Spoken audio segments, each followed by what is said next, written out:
I want to start the conversation around the Hawks and particularly their great era they had just a few years ago in the 13 to 15 premierships, obviously, with the AFL team. And you were coach of the Box Hill Hawks in 2013, which won the flag as well. So absolute domination through that period.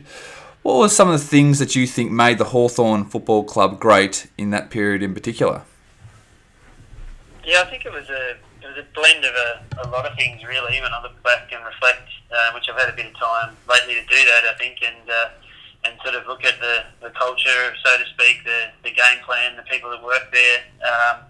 So, look, obviously there was a lot of good people, excellent off-field setup, guys like Chris Fagan behind the sort of club and the push, as well as Clarko, obviously, pulling the strings as the head coach, but then even from an assistant coach level, you had a lot of coaches driving each other, driving the players to get better, a very high-performance environment where a lot of the coaches wanted to go on and coach senior AFL football themselves. So, obviously, guys like Adam Simpson and Luke Beveridge at that time, along with Fags now, it's pretty amazing to think about how many went through, Brendan Bolton as well, getting a senior position. So, I think the off-field was set up really well, and not just that, the conditioning staff, Andrew Russell and his team as well, driving standards.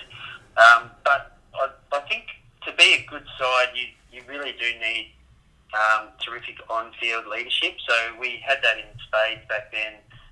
Obviously, guys like Luke Hodge and Sam Mitchell, driving the standards and, not just on match day, but obviously in the locker room, the times when the coaches aren't there, to sort of see what's happening, but then installing and sort of teaching the younger players how to go about it, I think is something that was really quite special then. And, I think the leadership group then all had different skills that they brought to the table, and it was a really nice mesh of coming together and as I said, having a high-performance environment where, the standards were high, but, it was still an enjoyable environment as well in terms of, coming each day to try and get better and improving in your craft and working really hard on your footy to sort of get the best outcome you could through, working on your strengths and the standards that those guys sort of set up, I think. So, yeah, probably hard to sort of pinpoint it as one thing, and I think that's where a lot of clubs can sometimes get the off-field pretty good, but then is it translating to the on-field leadership side? Not always sure, or is the on-field leadership side quite strong, but it's just not the support behind off-field to sort of, get the result. And obviously, we had a lot of talent too. It was, a very talented side footy-wise, which also doesn't hurt to, drive and get good results. So a little bit of a long-winded answer there for you, Jock, but probably the mesh of all those things coming together at the time was a really special time to be involved with the Hawthorn Footy Club. Yeah, no, that's great insight. I want to touch on on-field leadership, and if you were speaking to some community coaches out there, what are some of the key factors you would sort of identify as that need to be really addressed in getting those key leaders within your football club? So in terms of the on-field, so in terms of the players on match day? Or yeah, sort of on match day. So you sort of discussed about Sam Mitchell and Luke. Well, I think it's really important that your on-field leaders have really strong communication with your coaching staff and your off-field leadership as well. So I think a lot of the stuff needs to be done before match day in terms of the conversations around how the team looks, how the plan is, or the way you're going to go about it. So that nothing's really a surprise on match day for the leaders, and even to the fact that they've been able to think and work through scenarios in a training sense, but also mentally being prepared for those scenarios, so that they don't waste time on match day trying to think about how they can work their team or themselves out of a different situation. So I think the communication piece, which is why obviously that leadership group needs to have a really strong relationship with particularly the senior coach, but also assistant coaches, and even at community level, I think it would be great to, and I know some clubs would do this, but to really receive feedback from the leadership group, each week before you start as a coach or a community coach, giving feedback to the group and your leaders as well. I think that, firstly finding out how they think you coached and how the team played and what perhaps needs to be worked on, but what was done well and reinforced, would be something that would be really useful at local level to sort of ensure that the players feel like they've got a voice, and the leadership group can certainly go back to the playing group and sort of tell them that the coach is listening to their ideas around training and performance and match day. So I think it really, it's sort of no fluke on match day when you see those teams that have really good leaders and leadership groups step up, because the work's been done before that time. Yeah, fantastic. With your own coaching and coming into the Hawthorn Footy Club back in 2010, what are some of the key things individually with yourself has allowed you to get to the elite level and coach at the elite level? Yeah, that's a good question, because, and I think even for the community coaches out there, I think you will have doubts about your own coaching, and I certainly did that. I coached local footy, and the 4 years I was coaching local footy at Bomb Beach, we didn't even make the finals. Now, it was a little bit different. We stepped up sort of from a Division 3 to Division 1, so probably the measure of success wasn't just about playing finals, but at the same time, I think from that point on, I've been very blessed in terms of success at Gippsland Power and Box Hill and Hawthorn as well.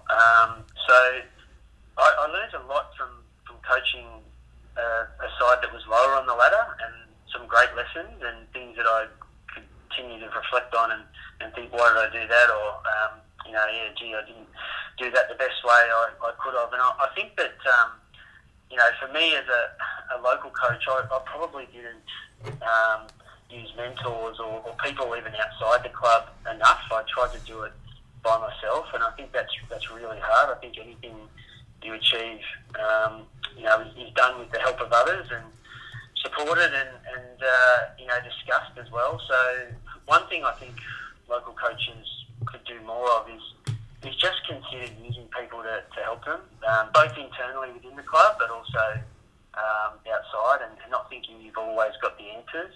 I think that's really important, and it took me a while to sort of do that, because you have a bit of pride and you think you know it all, and you might be coming back to local footy from being a VFL player, or involved in a system higher or a higher division that you're coaching.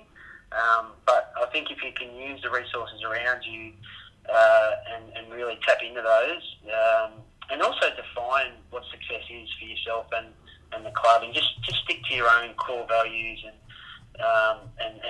the why you're coaching, and really measure that on rather than the outcome, because it's, even at local footy, it can be a really lonely place if you're not winning games and you're feeling like you're getting judged on your coaching, and that can be pretty unfair. So, I think my advice would be use mentors, develop yourself, and really try to take an interest in your own personal growth and journey to getting better as a coach, paying particular attention to that, and through some self-reflection and also some feedback from other people, both within and outside the club.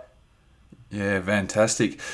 I want to touch on when you mentioned you were at the Gippy Power, obviously in the elite under-18 competition here in Victoria, and the following year you stepped up to the Box Hill Hawks, senior coaching there with adult players or players that are 18 and above. What are some of the key things that you noticed the difference between under-18s to a senior competition? Is there any key takeaways that you might be able to give us some insights into? Yeah, it's. I think the VFL had changed quite a bit in the previous 10 years, so it was still quite a young, developing competition, I must say. But in the under-18s, obviously, especially in an area such as Gippsland Power, where it's a very well organised zone, where really from Pakenham to the New South Wales border and then down to Phillip Island, it's a massive area, but you're tapping into probably 150 kids across pre-season to sort of vie for 40 positions, and then 22 players playing each week.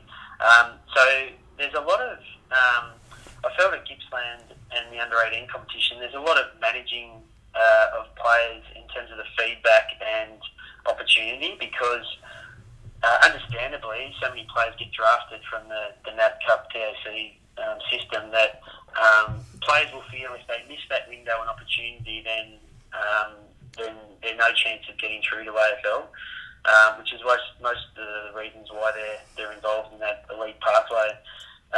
Whereas at VFL, you certainly had those players that continued to strive for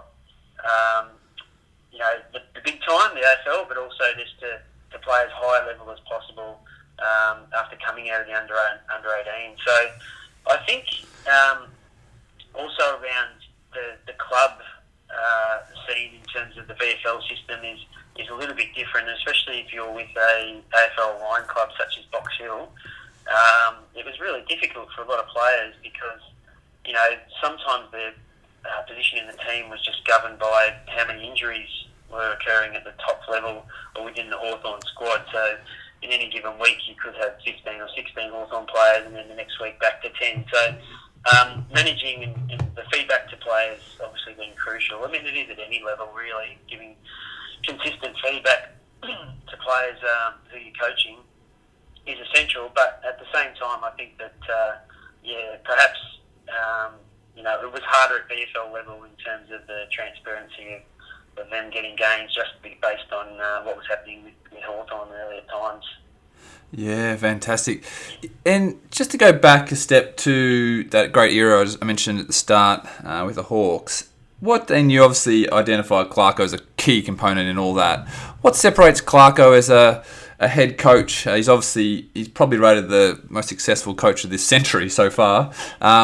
Is there a couple of things that you've seen, obviously working close up with him for a decade now, that separates him from the pack?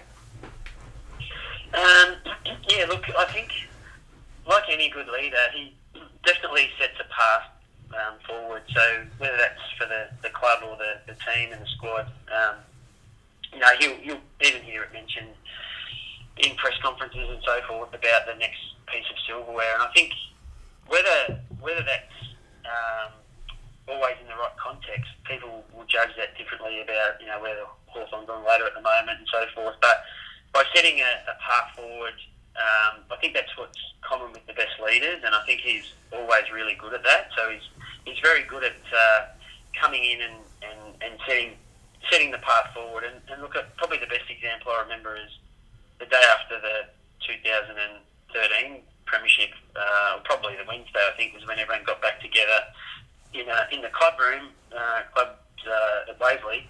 That was the day that we found out Buddy was leaving, and I suppose it was like, well, how are we going to win from here? But again, after sitting in a meeting for 45 minutes and him painting a picture and being a really good storyteller, I sort of walked out of there thinking, we're odds-on favourite to go back-to-back here. So I think that's really important, but also what I'd say to the community coaches again, as a point for them, is that you will see Alistair Clarkson as very much around the clarko cluster or high-end stuff in terms of the way the game's played, but really his attention to detail of the small things is what I've seen separates him from a lot of other coaches. And I think that whether that's the way, the technique you man a mark, or the way you smother or tackle or get out of the tackle, I think those things are really important to the game, and I think that they can't be ignored. So my advice again to the coaches out there is to make sure that you don't just look at how you can be the best pressing side, because it's a thing to do at AFL, but really concentrate on those small things which can make quite a big difference across the course of the game when they add up. What are your key principles for better and more consistent football?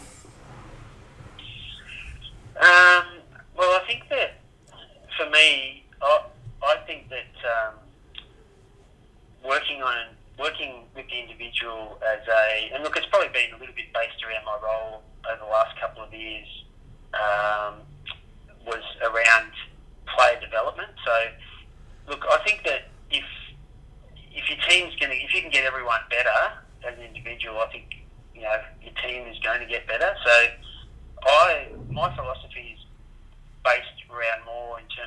training, and this can be really difficult at local footy, is having the resources to sort of split up into groups. But I think you can do it with your players working with each other and actually work on the things that will help them get better, or things that are their strengths, which could be their greatest opportunity and your greatest opportunity as a team to improve, is to really work on those things so that the sum of the parts, improves your team overall. I think that, again, we can sort of work on a lot of high-end stuff. So for me, that, not necessarily going back to the basics with everyone, but just understanding what their strengths are, what can we work on to make those strengths even greater and help our team.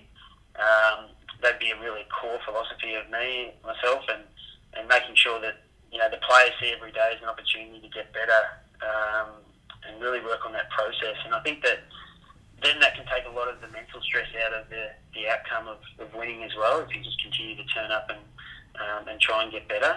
As simple as that sounds, it can be quite hard to do when you're, especially at AFL level.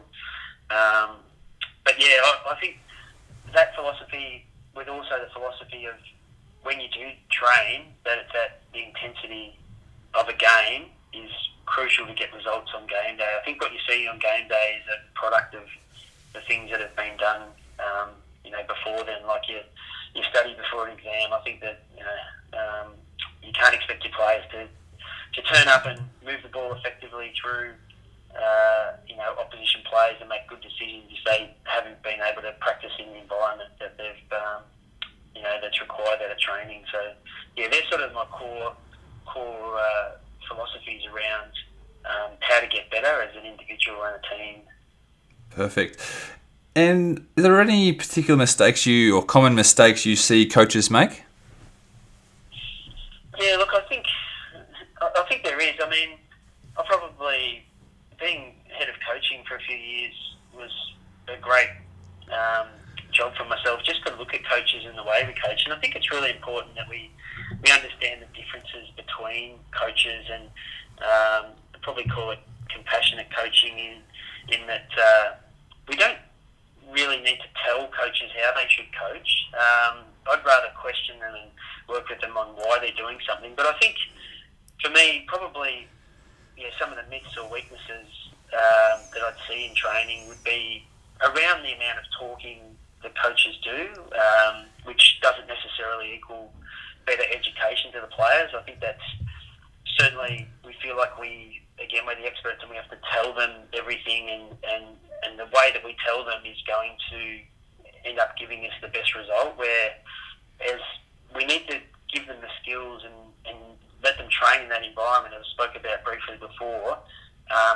Give them the chance to reflect on what they've done, and then offer some assistance on how they could possibly look at different situations or scenarios that they could adapt to and get a better outcome. I think, there's every situation you approach with on a game day is different to the previous one, but we often look at individual edits or a slideshow and think that that's exactly how it should play out. So I think the talking part, the amount of talking based on them learning in the moment is probably a weakness I do see in a lot of coaches. And I think we tend to train weaknesses rather than strengths. As I said before, I think our strengths can be our biggest opportunity. There's guys that are on Hawthorn's list who, they might be a 4 or 5 out of 10 in some areas, even compared to a local player, but their strengths are maybe 8 or 9 relative in certain areas. So, I think if your team blends well, then some of your weaknesses will be overcome by other players in the team and their strengths, and it's really having those balance. And you're probably only going to improve those weaknesses 1 or 2 out of 10 as well. So, as I've said to a lot of our coaches, I couldn't come in every day and just work on my weaknesses. And I think sometimes as players, we just hear that. We hear what you've got to work on, what you've got to get better on. And, I think a strength-based coaching is a good way forward, especially with the kids coming through in today's society.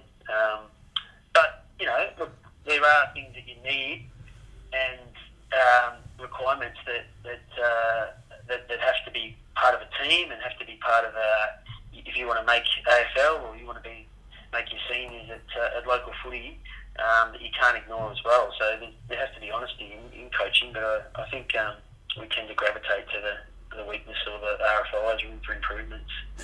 And are there any training myths or mistakes or things you see as a waste of time on the training track?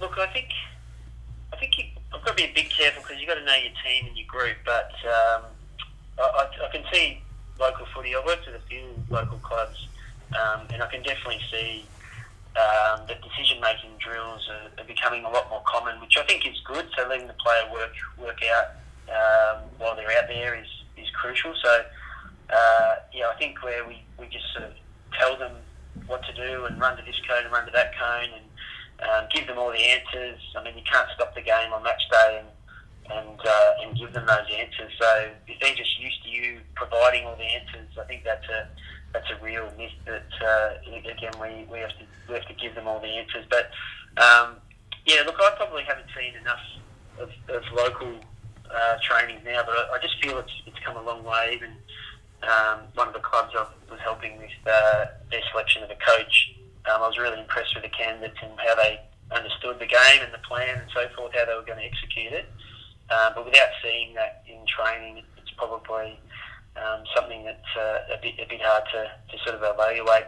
What I would say is that I think conditioning time over pre-season versus footy time is probably still a little bit of a myth in terms of how much you have to run and train without the footies. I think that whenever you can get the balls involved, I think not only will the players enjoy it, but I think that you'll get a better result for your players when it comes to match stuff, because I don't think the players really touch the footy as much as they could as well. Yeah. And I also think that you have to be careful about the amount of structure you give your players and the trade-off between time in executing and having a plan for forward 50 stoppages and how much time you spend on that as relative to something else of building relationships or creating drills that the player just works it out himself. I think that we can get a little bit lost with thinking of a trick play or a certain setup or something that works for someone, even at AFL level where they've got a lot more time to practice than local footy and understand their roles. But I don't think they sort of, in the long run, win your consistent games and have success just because you've put all that time into those structures and setups. I think there's a balance with that. Yeah, perfect. If you were taking over a local club again, and you had 12 weeks or so to go before the first game, what would be some of the things you'd be thinking about and implementing in the first week of arriving at that club? That's another good question. I think for me, I'd probably, the first thing I'd do is I'd be finding out individually why the player's there, so I could try to work with them on how they want to get and what they want to get out of the season, and a bit of a plan forward for them. But I think even for the club, just what the definition of success is for the club, because you've got so many different stories out there of clubs and where they're at and where they're situated and what's happened in the previous years and which players you picked up and so forth. So I think that it'd be really important to define success both on and off field, so that you've really got that goal to work towards. But then then just about trying to enjoy the process, as I said before, of getting better and how you can work over those first few weeks to start to create some of those bonds between your team. I think that one of the things we sort of do put a lot of time and effort into almost the first game of the season or the first time we play or coach a new group as well. And I think that while that game is important and you want to make a good impression, I think that the long game is more important. So what are the key principles for consistent footy, and how can you get a good leadership group supported by off-field culture? How can your coaches know the group well and focus each week on what they need to as well, and probably trying to unite the club, I think, as well, and really bring everyone along for the ride. Your juniors, your 18s and seconds and seniors as well. I think that would be as big a task as it is trying to get those things right in the first couple of months while you're there. And I think going into a new club, it's really important that you listen. And again, you don't think you've got all the answers as well. There's people in that environment who know how things work within that club, and without jumping to assess everything, just trying to really listen to different people, so that you pick up bits and sort of get a clearer picture of what you've got to do going forward. Great. Do you have a couple of favourite drills that you could share with us? It's obviously might be a little bit hard to visualise in terms of some of the training drills, but look, I do like a lot of the small-sided games, which the player learns to make decisions themselves. So I think there's a couple of good ones where it might depend on your age group and your level of ability, but ones where you've got a +1 or a +2 on the offensive side always, I think are really good for ball movement. And I think guys playing at local footy, you do want to get the ball as much as it's about defending and, and good successful teams being good at defence. I think, and obviously you need defence to get the ball back off, but I think letting the guys play and having these games where there is maybe a +1 or +2 for the attacking team and an end zone that you can mark the ball in, and then straight away the other team picks the ball up and transitions as well. I think that allows for good quick decisions and scanning the environment, which is important. But even from a defensive point of view, it is a bit of a challenge when you're 1 or 2 down, but how you can get the ball off the opposition when you're caught in that position. So, those sort of drills that provide high intensity, quick decisions, a lot of turnovers, because that's what happens in our game, and how you react from the turnover, I think are the best drills that I enjoy. So thinking about the area, whether it's a sort of an 80 metres by 50 and it's a 7v7 plus a floater or +2 floaters in there, or always on the attacking side, or how many coaches have you got there? Can one of the groups run itself? I think that's a really good one. I also think that another one we sort of incorporated was a drill where you've got your forwards and backs either ends, and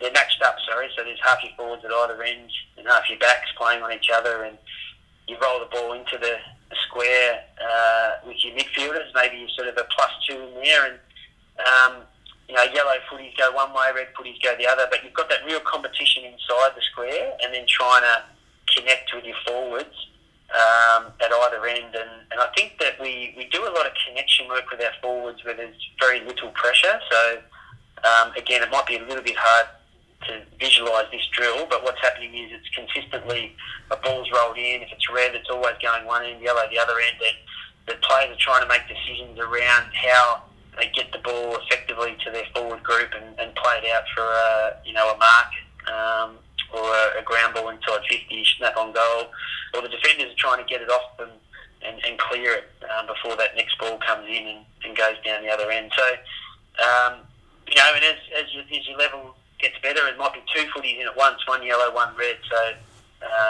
those, I think any drill that's done at competition pace, I think some of the best drills are designed by people outside the AFL system where they know their group and they know what they have to work on. I think all coaches, the first thing they want to do when they start coaching is give me some drills, what can I do? But really looking at what your group is and modifying the drills to your particular group, and how you're, if you've got a couple of key forwards, how you're going to set up training so that they get used to getting some repetitions at practicing leaping at the footy. All those sort of things are the best types of drills. So a bit of a long-winded answer again there, Jock, but I think you'll find a lot on the internet. You'll find a lot from talking to people, and then just modifying them slightly around what your particular focus is.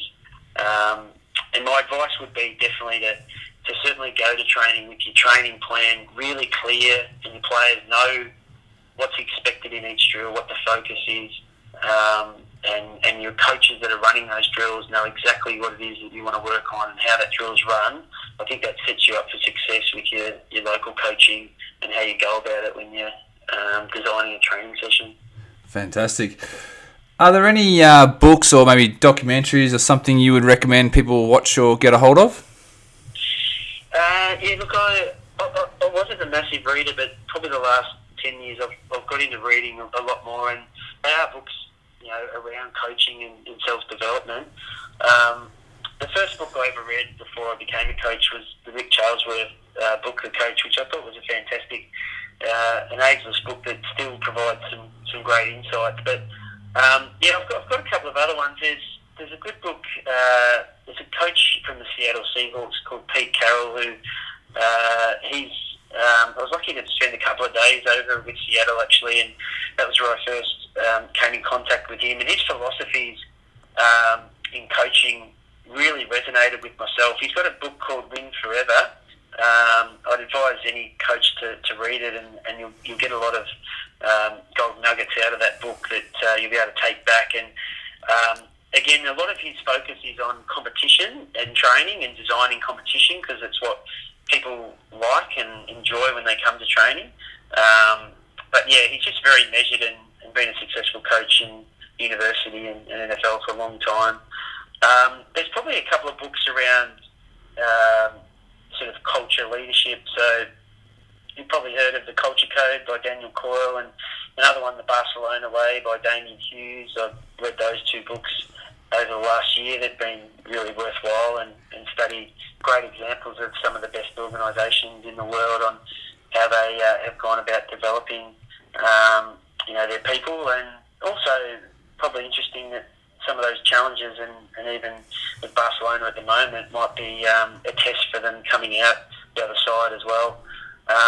And for players and coaches, I've read recently quite a lot from a young author in America, Ryan Holiday, around stoicism, which a really good book. Stillness is the Key, and he's got other books such as Ego is the Enemy, and those books are really good for athletes in terms of how you respond to things and how you move on. And I think it's really relevant for coaches as well, because you can just get caught up on the outcome or the pressure or the criticism as well, rather than sort of how you respond. I suppose there's key themes there. So yeah, there's a few there, and some great podcasts as well that you'll find. Michael Gervais or the Learner Lab is a good one for young coaches on sort of how you should teach and go about it.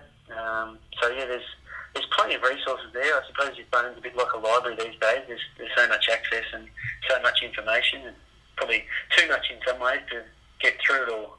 Yeah, that's right. There's plenty. Name some absolute beauties there. Pete Carroll, definitely a fan of his work. Yeah, fan of his work. Absolutely, I'm a big NFL fan. And then Ryan Holiday, yeah, great one. That's the Obstacles Away, and he has plenty of good stuff. So yeah, definitely good recommendations there. Final question or so here, Damien. If you could just have a banner and pop it on every coach's door, what would it say that they saw every day? Yeah, I think there was a banner. I think the British, Great Britain Olympic team use this. You've probably heard in different forums, maybe in business as well. Just it's better never stops, and for me, I think every day is an opportunity to get better. Focusing on that process rather than the outcome, I suppose, and I think that's the main theme that I've sort of tried to work on as a coach, is just how can I get better. I've got so much to learn, and and get better in this space as well, and just opening yourself up to listen and find something new off everyone you speak to and chat to. Will keep you exploring how you can improve with your coaching or as a player, and that's what I'd want my players that I coach continually to work on, is how can they get better, and ensuring it's a collaboration rather than me telling them. So I think that'd be the main one. The other one would obviously be around controlling how you respond to things rather than sort of what happens. But yeah, I think the better never stops one is probably the one that resonates with me the most. Excellent. And final question, is there anything that you sort of keep up your sleeve or something you might know that others don't about footy and coaching that you might be able to share with us? Oh, I could do that. Look, I don't think it's others don't know about this, but I would really encourage, and it's probably a part that I'm sort of looking at assisting local coaches with and other coaches, and I sort of mentioned it before about how you get better in this space, and I think that some of the best surgeons in the world have coaches. There's a guitarist of the Motley Crue who he'd finished doing his band stuff and he'd go straight out the door and head off to a coach to get better with his guitar work. And I think that I would just encourage coaches to seek how they can invest a little bit in how they can get better, because you might even be coaching local footy and you might be getting a little bit of money extra for that, but try and see how you can get better. Is it something through a course? Is it through videoing yourself and having some self-reflection? Is it through using someone to try and assist with your development? And as I said, I know a lot of people know that, but I think we just try to do things by ourselves, and I've done that at times as well. So yeah, I think that trying to be a student of coaching and really being open to it is probably something that is sounding a little bit like a broken record on this podcast, but at the same time, just trying to really invest in that space. But nothing particular tactical-wise that I could sort of say I've sort of got up my sleeve that others haven't. But yeah, although I've always thought if you were down by a couple of points, why don't you just have two in the centre square and throw the extra player outside the centre square? I'd love to see someone do that. I threw that one up at Hawthorn a couple of times. And see where throw that extra one in the forward line and just try and win it with your ruck and two players rather than three. But yeah, that's just a bit of a novelty at the end there for you, Joe. Nah, like it. Fantastic. Thank you very much for coming on the show. Fantastic insights, and I'm sure all the coaches and that listening will get a lot out of it. So thank you very much. Yeah, no worries, John. Thanks, mate, and well done on the work that you're doing with all this podcast and promoting the game and giving local coaches especially and players a chance to connect as well. So, yeah, terrific effort. Fantastic. Thank you.